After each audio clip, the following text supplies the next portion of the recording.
Boa noite. Me chamo Taina Palma Souza e minha dupla é Bruna Gomes Santos Sales. E nós ficamos com a aula 20, Tempo é Dinheiro, será? Passando aqui, temos o objetivo, que é situar os surgimentos das medições do tempo e dos diversos instrumentos utilizados para esse fim, reconhecer os sistemas de numeração utilizados pelas medidas de tempo, conhecer a história do dinheiro e do mundo, sistema monetário brasileiro, representar o sistema monetário na reta numérica. Como começou essa história de contar o tempo? Os números, eles surgiram, né, a partir da necessidade que o homem teve em contar algo e, principalmente, em contar o seu rebanho e também em medir a sua terra, né, a terra que ele possuía. E nas apresentações anteriores, alguns colegas eles abordaram a contagem com os números naturais e medidas com números racionais.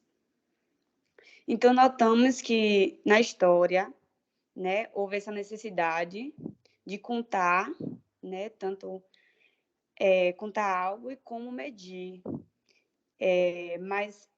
O que o tem, desculpe, mas o que tem e o valor dos objetos, ou até mesmo o valor do seu serviço, que é o valor do seu trabalho, né? Passou aqui. O tempo ele pode ser visto, ele não pode ser visto, né? E também ele não pode ser tocado, mas ele pode ser sentido. Ele pode ser sentido pelo homem e observado a partir das mudanças, né, da natureza, as mudanças no céu, no ciclo e também no próprio corpo dos seres humanos.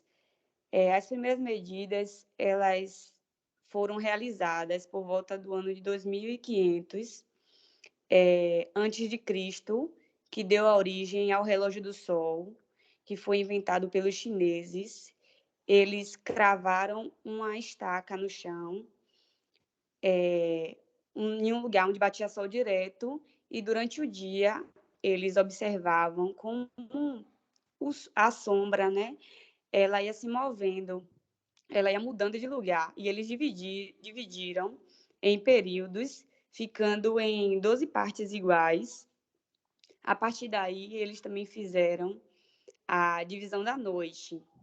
Com o sol, ele fez a divisão do dia e fez também a divisão da noite, que também ficou dividido, assim como o dia, em 12 partes iguais, totalizando 24 partes iguais.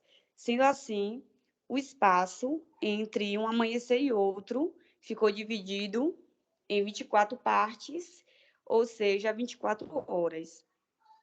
Então, o dia é igual a 24 horas. Eu, particularmente, eu amei essa descoberta, né, que eu não conhecia essa história da divisão entre o dia e a noite e as horas, de que forma ela surgiu, e essa interdisciplinariedade entre a matemática, a história e as ciências, achei bem legal. E, com isso, também a questão dos hemisférios, que é um lugar que é dia e enquanto outro lugar é noite. Então, ele se situou o fuso horário no mapa, onde podemos observar onde tem o fuso, por exemplo, -3, que significa menos 3 horas, dos lugares com fuso horário zero. O minuto e o segundo. O homem ele já tinha definido, né, as 24 horas, que era um dia, que é um dia, e surgiu a necessidade também de contar os minutos e os segundos. Então, ele dividiu a hora em 60 partes iguais, diminuindo a unidade do tempo, e assim deu origem também à palavra diminuta e minuto. E o minuto, ele também foi dividido em 60 partes, dando a origem aos segundos. Que também foram divididos, né? O segundo foi dividido em décimo, centésimo e um milésimo. E nos perguntamos por que dividiu tanto tempo, né? Por que dividiu tanto, além da hora, a gente foi para o minuto, depois a gente foi para o segundo, foi para o décimo, o centésimo e o milésimo. E a partir dessa pergunta, qual é a importância, né, dessa divisão? Um exemplo bem simples, né, que veio à minha mente, nos esportes, né, os atletas, eles são classificados dessa forma, na corrida, na natação, entre muitos outros esportes. Esse tempo, né, ele conta muito para ver quem é o vencedor. A divisão do segundo, que foi o que eu acabei de falar aqui, em milésimo, em décimo.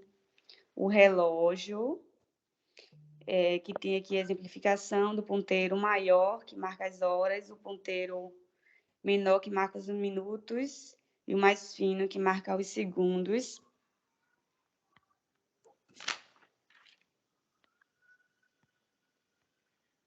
Aqui as semanas, os meses e o ano, né? E a partir da contagem, né, das horas, dos dias, surgiu também a necessidade da semana, que eles descobriram que entre uma troca e outra, né, da Lua, o homem começou a medir, né, as horas, e a Lua ensinou a como contar as semanas. Se o Sol ensinou a medir as horas, a Lua ensinou a contar as semanas, por conta das suas fases. As fases da Lua, elas vão influenciar em muitas coisas, principalmente na plantação. Eram aproximadamente 7 dias entre um intervalo e outro dessas trocas de fases da Lua. Então surgiu, né, as semanas, assim como assim como as divindades astronômicas, que são 7, que é a Lua, o Sol, Marte, Mercúrio, Júpiter, Vênus e Saturno, também ficou dividido em 7, 7 dias a semana. E com tudo isso, com toda essa descoberta, eles precisavam registrar tudo isso, então surgiu o calendário, que a colega Bruna vai explicar um pouquinho.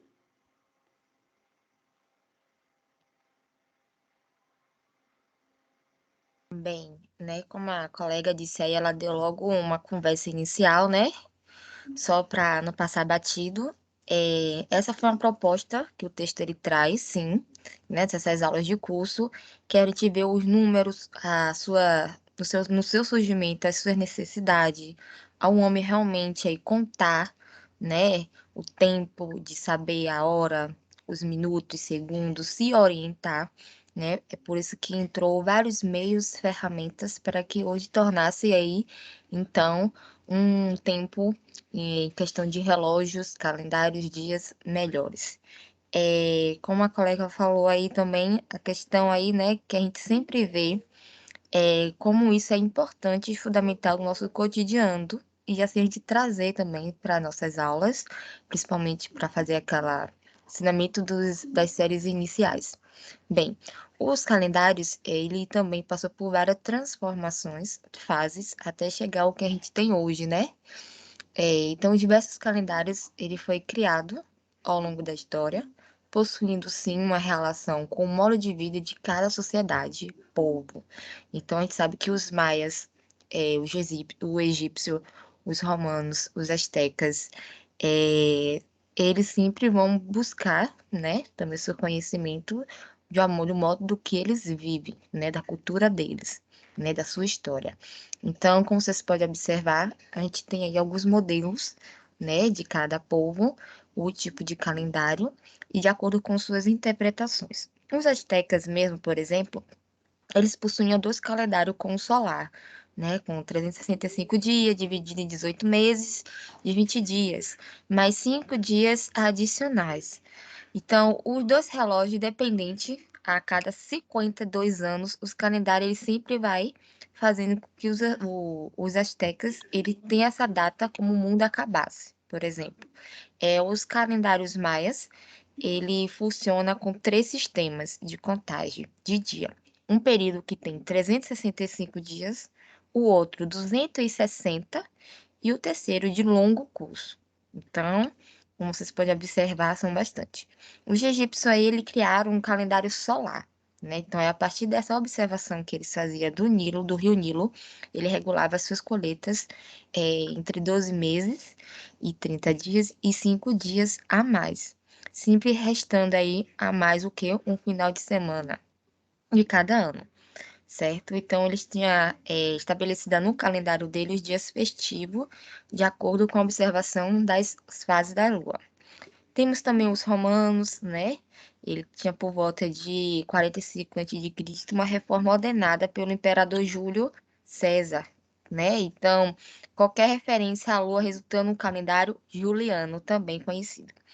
Então, como a gente pode observar, passou por várias transformações para que a gente chegue, né, a então esperar o nosso calendário atual, certo? Que são aqueles que funcionam nos dias da semana, tem os que estão de vermelho, que são às vezes em feriados, e assim para facilitar a nossa vida.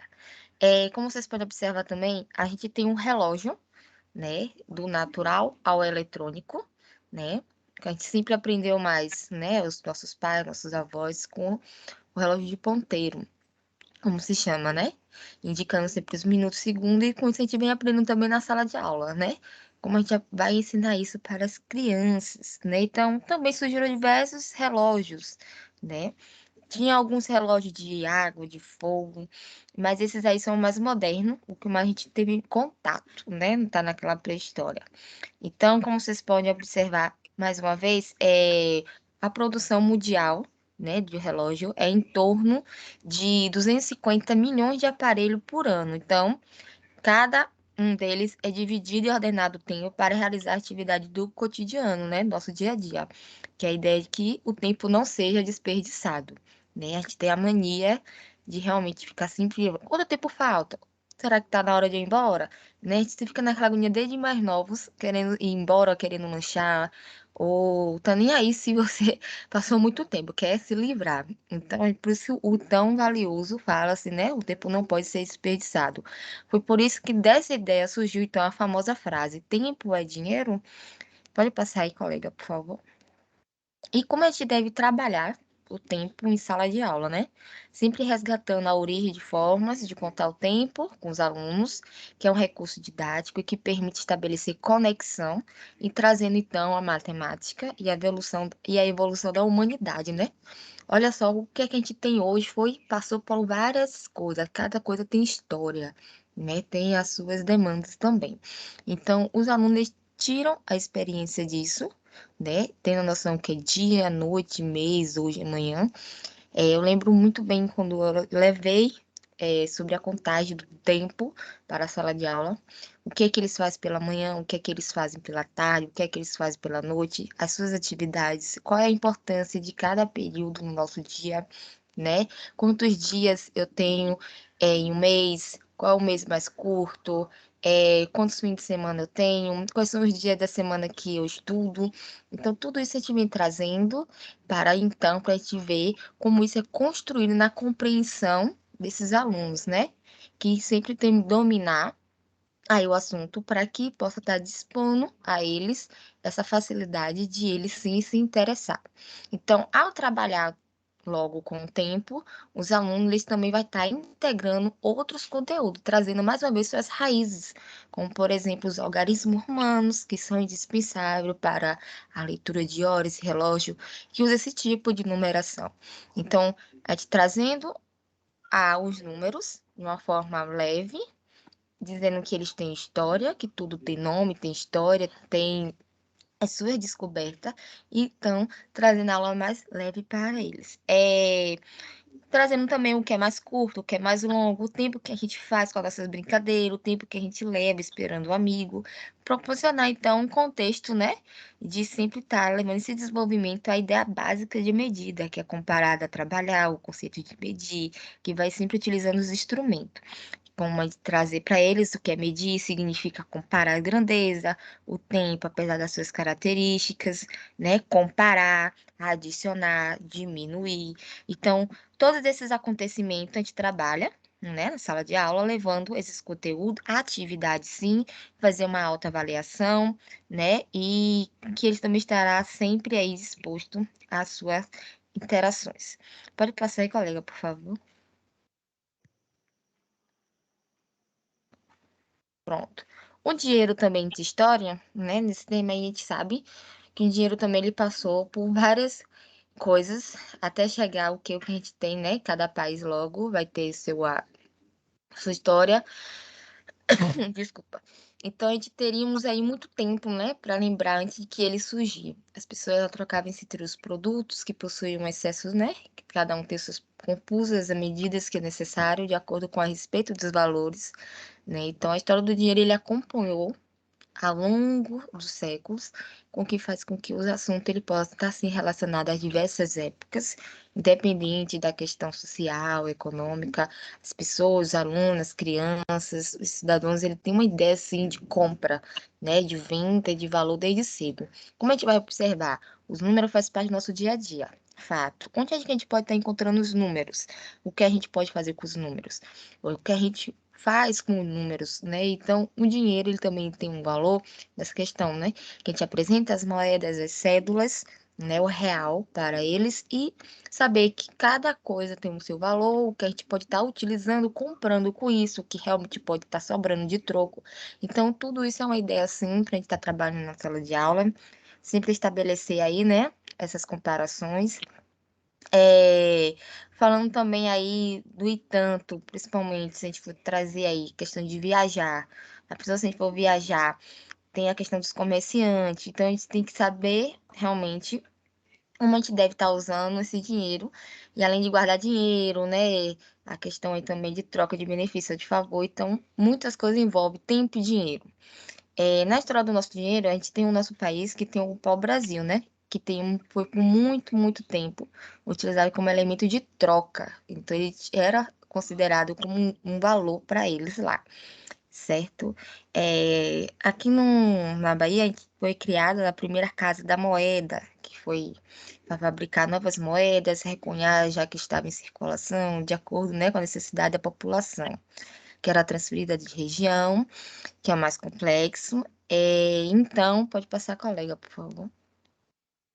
A gente tem a questão aí, né, que a gente pode estar concluindo o que realmente leva esse dizer tempo e dinheiro, compensa e será. Então, há uma dúvida, né? A gente pode duvidar de qualquer dúvida, menos da sua própria. Então, na nossa percepção, tempo não é dinheiro. É claro, porque ele tem valor. Que te confere valor, te leva logo que está a um custo, certo?